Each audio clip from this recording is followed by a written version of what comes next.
Okay, joined by Willie Maher, the Cuala manager. Willie, congratulations, you're into the final of the Dublin Senior A Hurling Championship.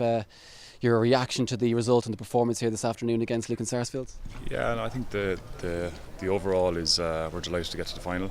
Semi-finals are to be won and knockout hurling, and with everything that's gone before in the last couple of weeks and months, it's great to be hurling, and we're just happy to be in the final again.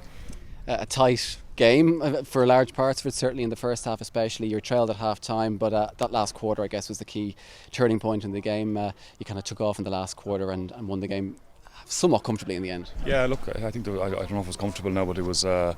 We started stopping the ball in the half-back line and started working the ball a bit better forward, and look, that ultimately gave us a few chances for scores, which we took, and that was the ultimate difference in the end. Where do you see improvements that need to be made heading into the final? Obviously, you don't know who you're going to be facing yet, but where do you see improvements will need to be made in the team heading into that game? I think it's just overall, like we've had a great month of training with the senior A's and the senior B's in Cuala, as was lads winning last night, getting to the county final, winning today.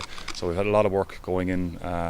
So I suppose it'll just be to reassess now again Tuesday night, see where we're at, and drive forward for two finals. I spoke to you after the St Bridget's game, and you mentioned that there have been a few critics of the team obviously before that game, and you certainly answered those. But the last game and again today, a few weeks ago, people were questioning whether this team was at an end. You're into the county final now. Yeah, look, I think it's just I suppose people will always question this particular group, and that makes them a little bit better and gives them motivation to play better the next day. So or try to work harder and train and make themselves better. So look, I think there was a good bit of I suppose criticism post COVID, and the Nafina match getting beaten by 6 points, and it could have been a lot more. So we're just I suppose we'll await the outcome of today's second match and see who we're facing and reassess and drive on.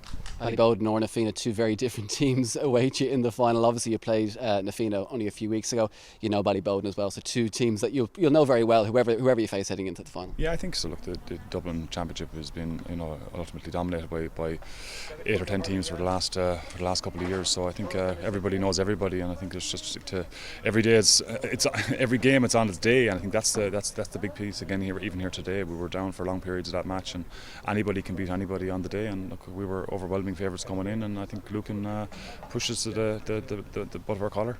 I'm happy with the fighting spirit, I guess, of the team when things were when you were under pressure today, when things were looking like maybe they weren't going to go your way.